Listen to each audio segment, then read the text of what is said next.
Assalamualaikum, welcome to the first episode of my podcast। तो इस podcast की पहले तो मुझे लगता है कि मैं एक वीडियो रिलीज़ कर दूँगा पहले इस पॉडकास्ट के बारे में कि इसमें होगा क्या इन्फॉर्मेशन होगी और किस बारे में होगी पॉडकास्ट। लेकिन फिर भी मैं थोड़ा सा बता देता हूँ कि इसमें क्या है कि डिफरेंट फील्ड्स या डिफरेंट डिग्रीज़ वो बैचलर्स हो सकती हैं, मास्टर्स हो सकती हैं, ट्रेड कोर्सेज़ हो सकते हैं। डिफरेंट कोर्सेज़ के स्टूडेंट्स को मैं बुलाऊँगा और उनसे उनके कोर्स के बारे में इंफॉर्मेशन, उनकी रिक्वायरमेंट्स, कोर्स कैसे हैं, सब्जेक्ट्स, उसकी फ्यूचर आउटकम्स और पीआर में उसका क्या सीन है। तो ये इस तरह के क्वेश्चंस पूछूंगा और कुछ स्टूडेंट्स की अपनी लाइफ जो यहाँ पे जैसे उनकी लाइफ है उसके बारे में पूछूंगा। तो आज मेरी पहली पॉडकास्ट में हमारे मेहमान हैं मिस्टर तहसीन किंग। बहुत अच्छा लगा सर आपने बुलाया। अरे सर कोई बात नहीं। आपने शायद अगर मेरे दूसरे चैनल पे मेरे व्लॉग्स देखे होंगे जो कि मैंने बहुत पहले से बंद कर दिए हैं एक साल से। हाँ। तो लोगों का कहना मतलब कि लोग मेरे व्लॉग्स पे आ गए या मेरे डीएम में आ गए, मेरे से पूछ रहे होते थे तहसीन भाई कहाँ है। अरे माशाल्लाह। तहसीन भाई जो 2-3 व्लॉग्स में आए थे, 3 या 4 में, लेकिन छा गए थे। तो तहसीन भाई मेरे दोस्त हैं वो पिछले 1-1.5 साल से जी। तो मैंने सोचा और मेरे दोस्तों में अभी सबसे अच्छी फील्ड में और अपनी डिग्री कंप्लीट करने वाले भी अभी तक यही हैं। बाकी मेरे दोस्तों में अभी धक्के ही खा रहे हैं। तो इसलिए हमारे पहले मेहमान तहसीन भाई हैं। तो तहसीन भाई आप कर रहे हैं बैचलर्स ऑफ नर्सिंग? जी बिल्कुल। हाँ जी, मैं बैचलर ऑफ नर्सिंग कर रहा हूँ और डिप्लोमा ऑफ नर्सिंग मैंने ऑलरेडी कंप्लीट कर लिया। मतलब आप एनरोल्ड नर्स पहले से हैं? हाँ जी। अब आप रजिस्टर्ड नर्स होने वाले हैं? जी एग्जैक्टली। और मैं लास्ट सेमेस्टर चल रहा है? हाँ जी, लास्ट ट्राइमेस्टर चल रहा है।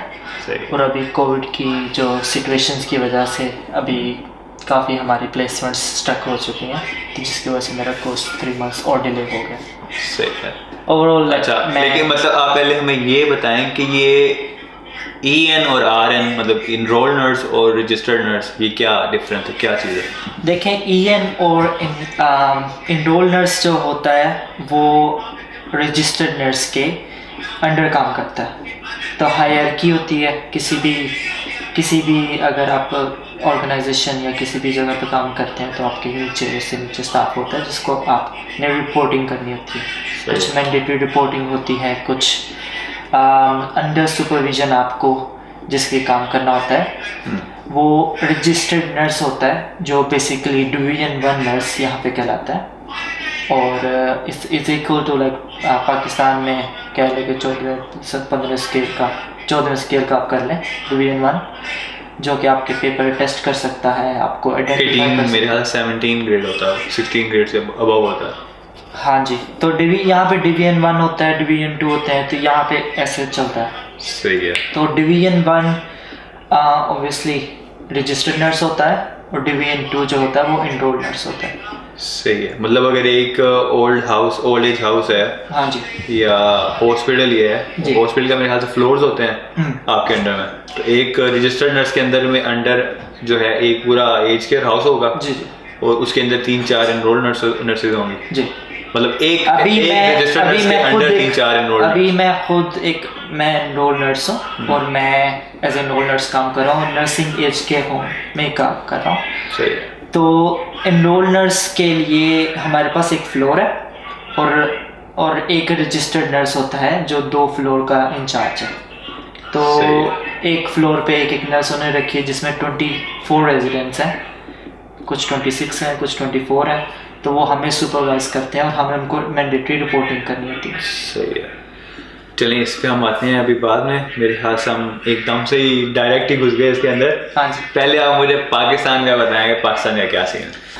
सर मैं लाहौर से बिलोंग करता हूँ। ये तो मैं जानता हूँ। और ऑडियंस को ये, मैं गवर्नमेंट कॉलेज से मैंने बहुत ज़्यादा नहीं लाइक कह रहा कि हाई डिवीजन मैंने बहुत अच्छे मार्क्स। अब मैट्रिक क्या बताएं, FSC क्या बताएं? हालांकि मैट्रिक यहाँ पे रिक्वायरमेंट नहीं है, लेकिन फिर भी कुछ लोग पूछते हैं मैट्रिक क्या भी बता दें और FSC। गवर्नमेंट कॉलेज टाउनशिप से पढ़ा था मैं और मेरे आई थिंक 68% थे FSC में। मेडिकल प्री मेडिकल ही किया था, लेकिन इट डजंट मैटर।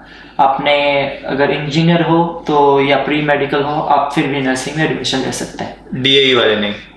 हाँ, जो वो डिप्लोमा वगैरह करते हैं 3 साल का। नहीं जी नहीं, वो नहीं।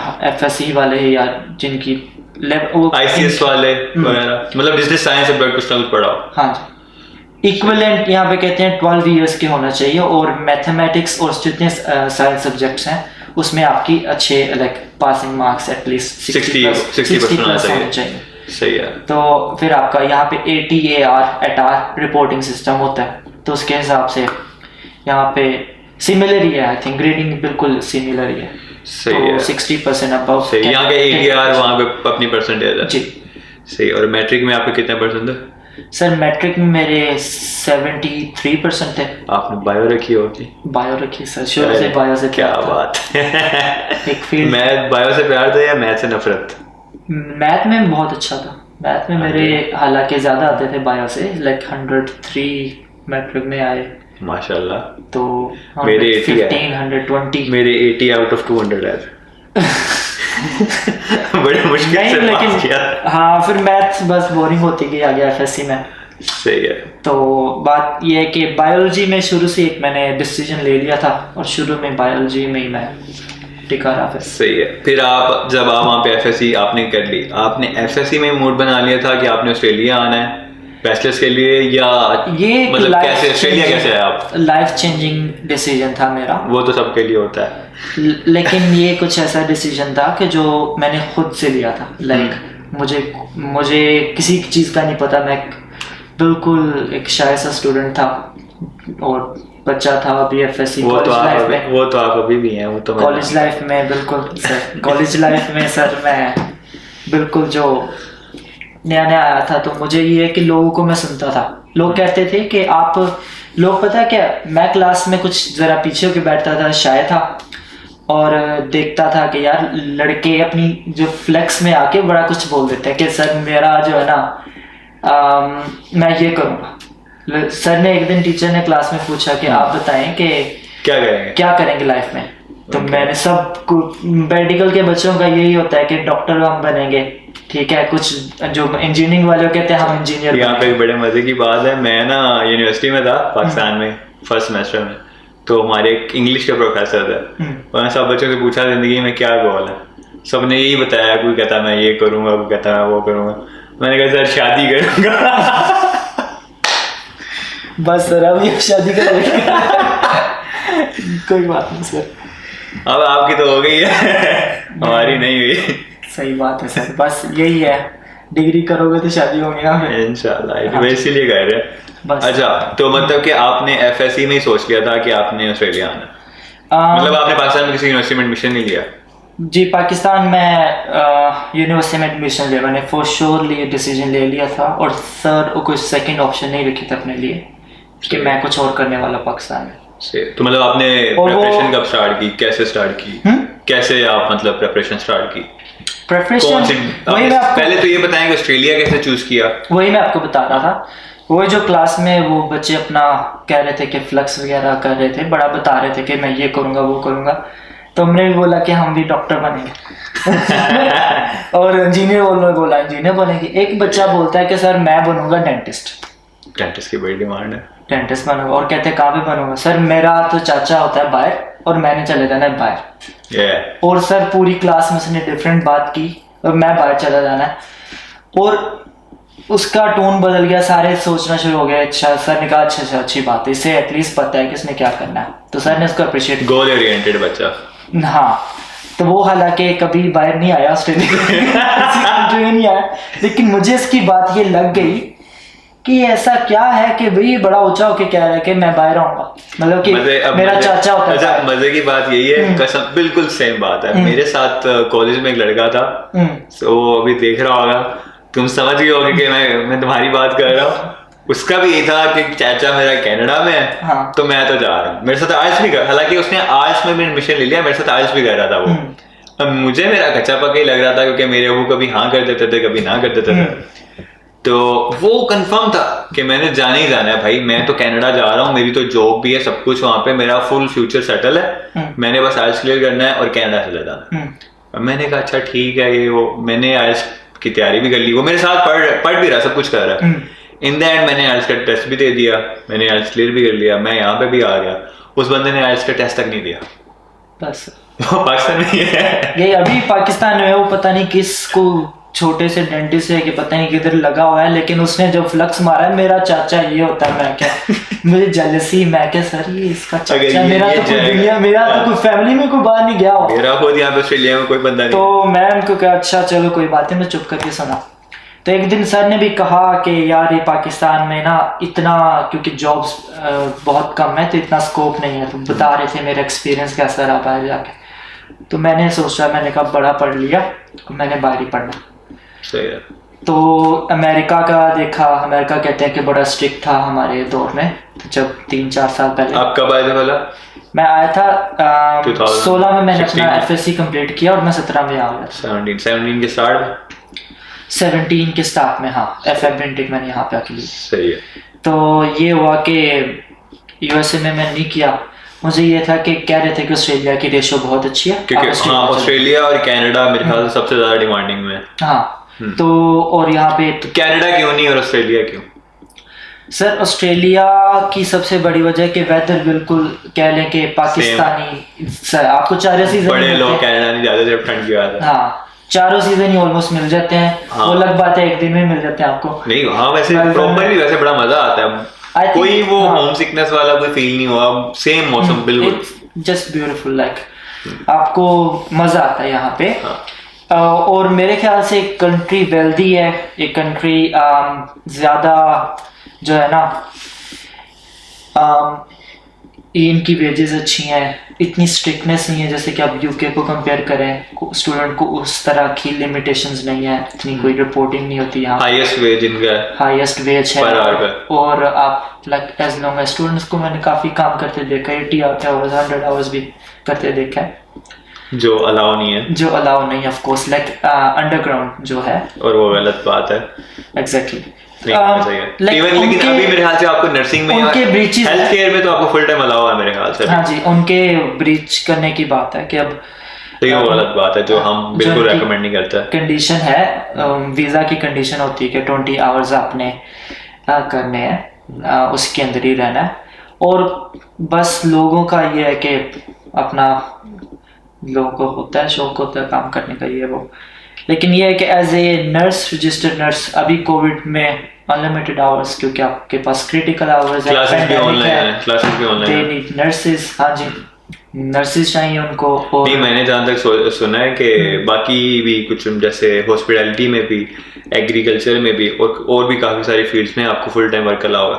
मेरे ख्याल से शायद वो कोविड की वजह से भी है, हाँ जितने जो है ना एसेंशियल वर्कर्स, हाँ, और मेरे ख्याल से शायद इसलिए भी क्योंकि जब आपकी क्लासेस ऑनलाइन है तो आपके ये होता है ना कि ऑस्ट्रेलिया में ये सिस्टम है कि 40 आवर्स वर्क पीरियड है वीक में यहाँ पे, तो जिसमें स्टूडेंट 20 आवर्स स्टडी करता है और 20 आवर्स वर्क करता है। लेकिन अगर आपकी क्लासेस ही ऑनलाइन हो रही हैं तो फिर आप वर्क कर सकते हैं, क्योंकि आप घर बैठे क्लासेस डिपेंड्स ऑनलाइन, अगर फिर भी अगर फुल टाइम स्टूडेंट है तो आपकी लिमिटेशन सेम है अगर ऑनलाइन भी है, अनलेस आपको एग्जेम्पशन मिली हुई है एज ए एसेंशियल वर्कर, जैसे हाँ नर्सिंग हो गया, जैसे हेल्थ केयर हो गया, हॉस्पिटैलिटी हो गया, सुपरमार्केट में जो एसेंशियल वर्कर्स हैं या एफिलिएटेड वर्कर्स हैं रिलेटेड टू हेल्थ और केयर, और जो फील्ड्स उन्होंने चूज करके आपको दी हैं कि इन फील्ड्स में जो है फुल टाइम कर सकते हैं। और वो जरूरी नहीं है कि आप उस फील्ड में पढ़ रहे हो, आप चाहे इंजीनियरिंग कर रहे हो लेकिन आपकी जॉब किसी हॉस्पिटल में है, हेल्थ केयर सेक्टर में किसी भी चीज से रिलेटेड,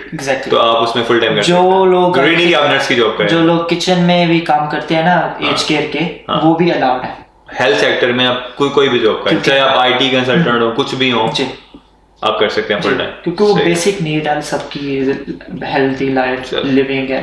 चलिए ये तो क्लियर हो गया। ये मेरे ख्याल से ये तो सबको ही पता होता है कि कनाडा में भी 20 आवर्स अलाउ है वर्क स्टूडेंट को, पार्ट टाइम है, हर जगह। और ऑस्ट्रेलिया में मेरे ख्याल से 20 आवर्स पर वीक नहीं, यहाँ पे 40 आवर फोर्टनाइट का सिस्टम है, मतलब 15 दिन में 40 घंटे। आप 4 दिन में 10 घंटे भी कर सकते हैं, क्योंकि 15 दिन के अंदर आपने सिर्फ 40 घंटे करना है।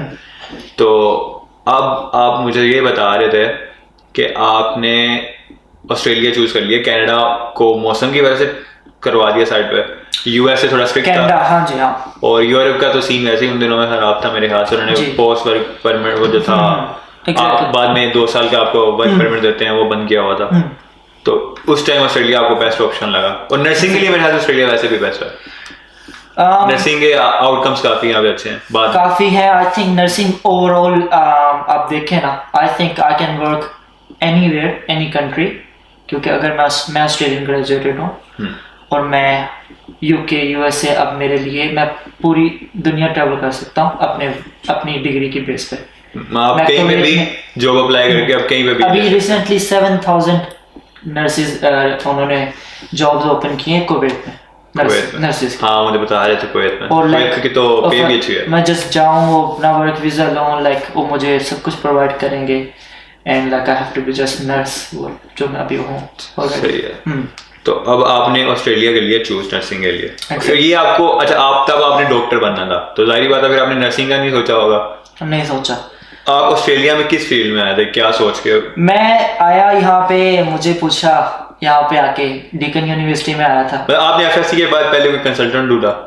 हाँ जी, कंसल्टेंट, मैंने कंसल्टेंट दिया, तो कंसल्टेंट ने ऑफर किया कि भी महंगी यूनिवर्सिटी लो, आपका वीजा लगेगा।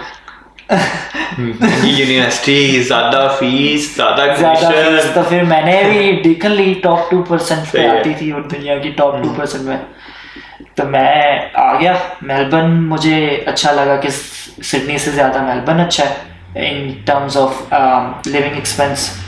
और आप तो वैसे भी लाहौर से हैं ना, और मेरे ख्याल से लोग कहते हैं कि मेलबर्न ऑस्ट्रेलिया का लाहौर है।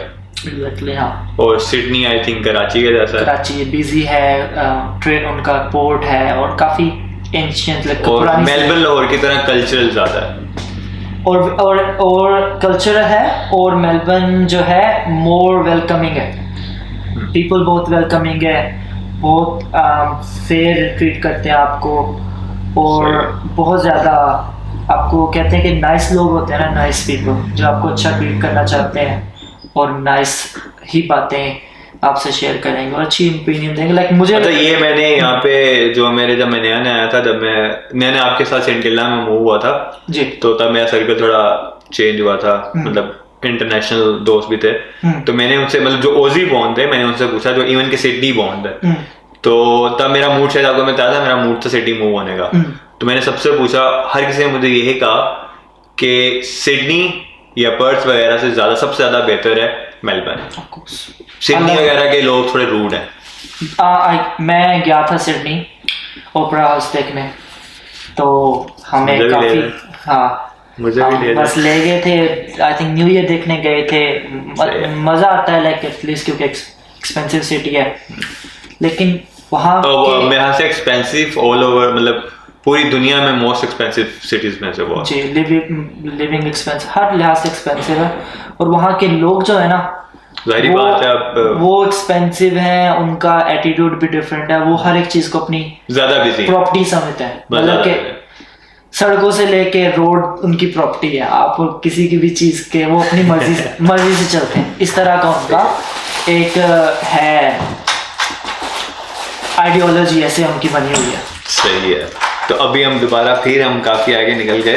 अब आपने मुझे स्टोरी अपनी ये बतानी है कि आपने कंसल्टेंट जब चूज किया, उन्होंने आपको क्या रेकमेंड किया है, मतलब आपने अभी पाकिस्तान से ऑस्ट्रेलिया तक की स्टोरी सुनानी कि ऑस्ट्रेलिया आप पहुंचे कैसे?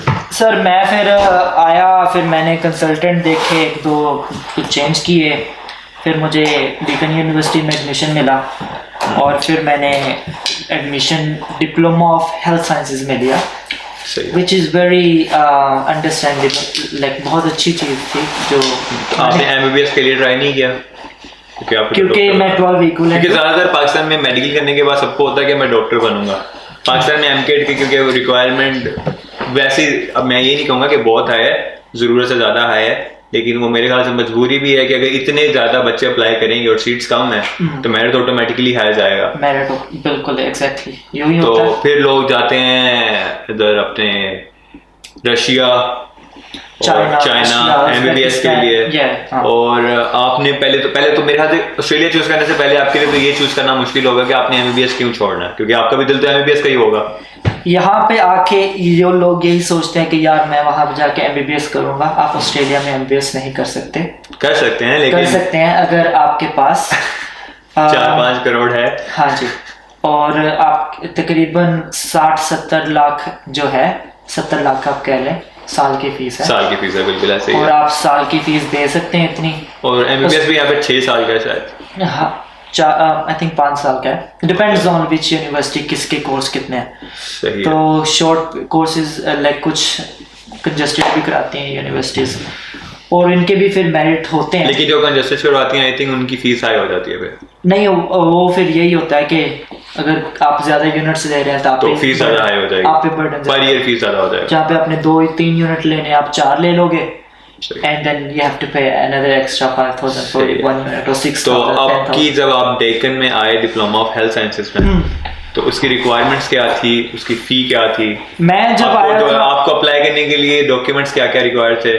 मैंने जब आया था तो ना ये हुआ कि डिप्लोमा ऑफ नर्सिंग की जो फीस जो था ना 6.5 ईच था। 6.5 ईच डिप्लोमा ऑफ नर्सिंग का था, और बैचलर 7 ईच था। और आई थिंक अभी भी जो है 7, अब जो उन्होंने क्या कर दिया, डिप्लोमा और बैचलर का भी 7 ईच कर दिया। लेकिन अभी हेल्थ साइंसेज अभी भी 6.5 में मिल जाता है। हेल्थ साइंसेज आपको 6.5 में मिल जाता है।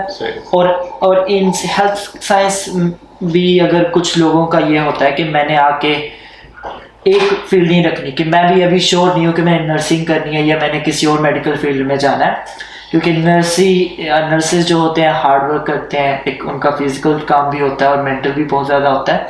कुछ लोग कहते हैं no, like I want to be just physiotherapist, occupational therapist, और जस्ट मैं एक लेबोरेटरी में जाके मैं पैथोलॉजिस्ट में काम करना चाहता हूँ, ठीक है।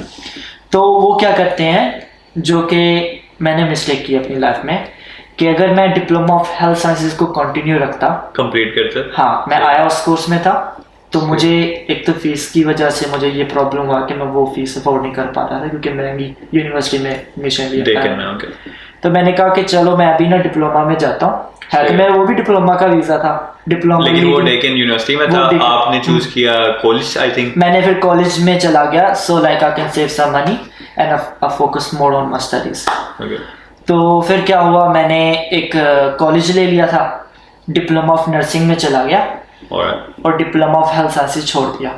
तो मैंने डिप्लोमा ऑफ नर्सिंग 18 मंथ का किया था, 18 महीने, और मेरी फीस थी आई थिंक मुझे 1400 जो था ना पर मंथ देना। अच्छा, आप बैचलर्स ऑफ नर्सिंग करने के लिए आपके पास 3 ऑप्शंस हैं।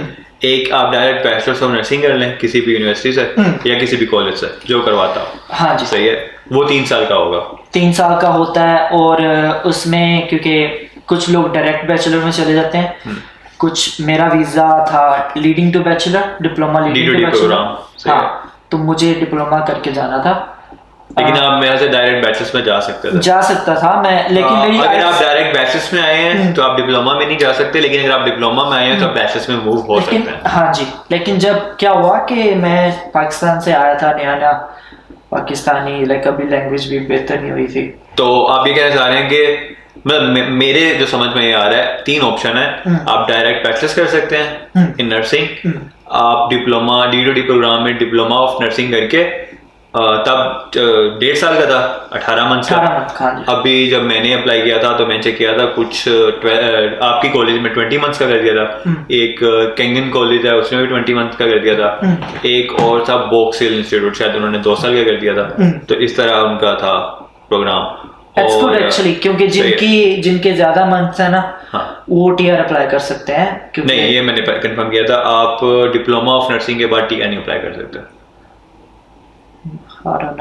इसलिए मैंने उसको मूव कर दिया। मैं तो बैचलर की तरफ ज्यादा, मतलब बाकी ट्रेड कोर्सेज जो हैं, कुकरी और ऑटोमोटिव वगैरह, और भी और कौन सा है, कारपेंट्री वगैरह, इसमें आप टीआर अप्लाई कर सकते हैं बाद में, लेकिन डिप्लोमा ऑफ नर्सिंग के बाद आप टीआर नहीं अप्लाई कर सकते। ये सीन था।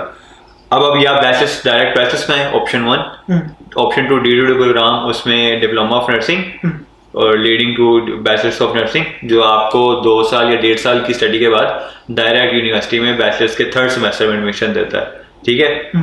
उसमें क्या होता है कि आप डिप्लोमा में थोड़ी सी फीस सेव कर लेते हैं, डिप्लोमा में स्टडी थोड़ी सी इजी होती है बैचलर्स की निस्बत।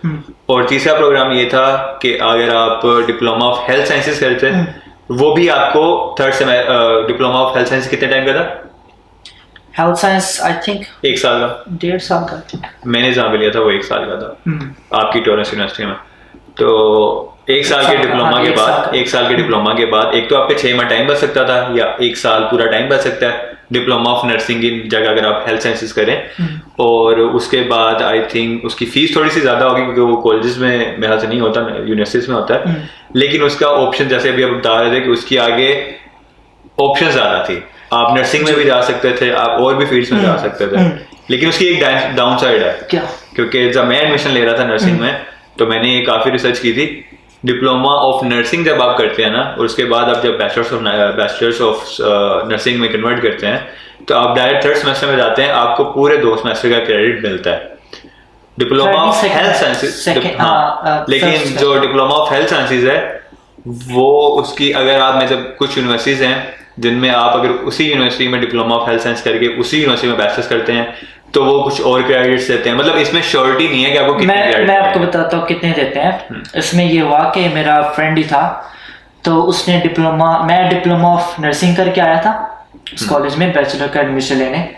और मैंने इंस्टीट्यूट से जब मैं टॉरंटो यूनिवर्सिटी में आया तो मुझे उन्होंने मेरा साउदर्न क्रॉस इंस्टीट्यूट में मैंने डिप्लोमा ऑफ नर्सिंग किया और फिर मैं bachelor of nursing Toronto university करने के लिए आया। तो उन्होंने मुझे 2 साल का क्रेडिट दिया, 1 साल का क्रेडिट दिया, तो मैं डायरेक्ट ईयर 2 में चला गया। तो 3 साल का होता है पूरा बैचलर, तो मैंने 1 साल का मुझे क्रेडिट मिल गया, तो मैंने ईयर 2 में शुरू किया और अब मैं ईयर 3 के एंड पे हूँ।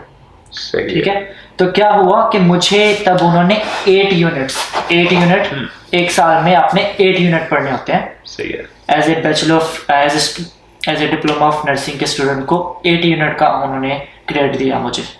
सही है। जो कि आपको मतलब 2 सेमेस्टर। हाँ, और जो कि मुझे पता किस बेस पे मिला, अगर मैं वो भी क्योंकि मैं रजिस्टर्ड था उस वक्त। मैंने अपना जो नर्सिंग बोर्ड है यहाँ का, जो रेगुलेशन बॉडी है यहाँ के ऑस्ट्रेलिया की, लाइसेंस को रेगुलेट करती है, अगर आप उसके पास आपका नर्सिंग का लाइसेंस बन चुका है तब आपको क्रेडिट देंगे, नहीं तो आपको क्रेडिट नहीं देंगे। सही है। ठीक है, और मुझे मेरा था रजिस्ट्रेशन तो मुझे क्रेडिट मिल गई और 8 यूनिट्स की मिली। बट जो स्टूडेंट ने टोरंटो यूनिवर्सिटी में ही डिप्लोमा ऑफ हेल्थ साइंसेज किया था उसको 6 यूनिट्स की मिली थी। हाँ, ये सीन हो रहा 6 यूनिट्स की उसको क्रेडिट मिला था, फिर भी उसको 2 एक्स्ट्रा पढ़ने पड़े थे और वो भी मेरे साथ फिर ईयर 2 में आ गया था। Then like we went together, उसने जरा 2 यूनिट एक्स्ट्रा ले ली, वो भी हम दोनों इक्वल हो गए। बट उसने मेरे से काफी हद तक कम मेहनत की, उसने 1 साल कम मेहनत की और उसके बाद फीस भी ज्यादा थी चूज करने के लिए डिप्लोमा के बाद। हाँ, वो और नर्सिंग के अलावा भी और फील्ड हाँ, और रहा भी सेम यूनिवर्सिटी में, उसको रजिस्ट्रेशन भी लेने की जरूरत नहीं पड़ी, लाइसेंस लेने की नर्सिंग का, और वो डिप्लोमा ऑफ हेल्थ साइंसेज करके डायरेक्ट नर्सिंग में सेम यूनिवर्सिटी में चला गया। सही है। विच इज अगर वो मुझे चीज पता होती है, यानी अगर आप कोई नर्सिंग करने के लिए यहाँ पे आना चाहता है, आप उसको क्या सजेस्ट करेंगे, क्या करें? मैं उसको यही सजेस्ट करूंगा, अगर आप कंफ्यूज हैं, अगर आपको अगर आप, मेरे ख्याल से पाकिस्तान से जब भी कोई बच्चा आता है ना 80% वो कंफ्यूज ही होता है। हाँ, कि आपको क्या, क्योंकि उसको यहाँ की मार्केट का पता नहीं होता, वो जाता है कंसल्टेंट्स के पास, कंसल्टेंट्स उसको वहां पे भेजते हैं जहाँ पे उनका कमीशन हो, ये सीधी सी बात है। हाँ, आपने क्या वहीं पे भेजते हैं जहाँ पे उनका कमीशन। मैं आपको क्या सजेस्ट करूंगा, आपके कुछ बच्चों की स्ट्रगल करते हैं आइल्स में भी मेरी तरह, जो पाकिस्तान से आए थे या आते हैं अभी, जो स्ट्रगल करते हैं उनको आते साथ बम्बार्ड करता है कि भाई आप 7 ईच लो और आ जाओ नर्सिंग में। अगर आना है 7 ईच अगर आपके पास है तो डायरेक्ट बैचलर में आ जाओ भाई, तो फिर डिप्लोमा क्यों करना। सही, ठीक है। फीस थोड़ी हाई होगी। हाँ, फीस थोड़ी हाई होगी, आपको टाइम लगेगा। पहले रिक्वायरमेंट्स आपने पूरी कर ली है, लेकिन ये है कि आपका टाइम बच जाएगा। 3 साल में बैचलर हो जाएगा। हाँ, 3 साल में आपका बैचलर, आप एक तो कंपटीशन से भी आ जाओगे, क्योंकि जितना आगे बढ़ता जा रहा है टाइम, और स्टिक करते जा रहे हैं। और हाँ, एक ये भी बड़ा सीन है कि सीट्स बड़ी लिमिटेड होती हैं। सीट्स साउदर्न क्रॉस में जब मैंने अप्लाई किया था तो उसने मुझे बोला था कि नेक्स्ट ईयर जनवरी तक, मतलब 1.5 साल अगले 2 इंटेक्स की सीट्स ऑलरेडी फिल है। बस सर, यही है, सीट्स हमें भी बहुत इंटरनेशनल स्टूडेंट्स की सीट वैसे लिमिटेड होती है नर्सिंग में।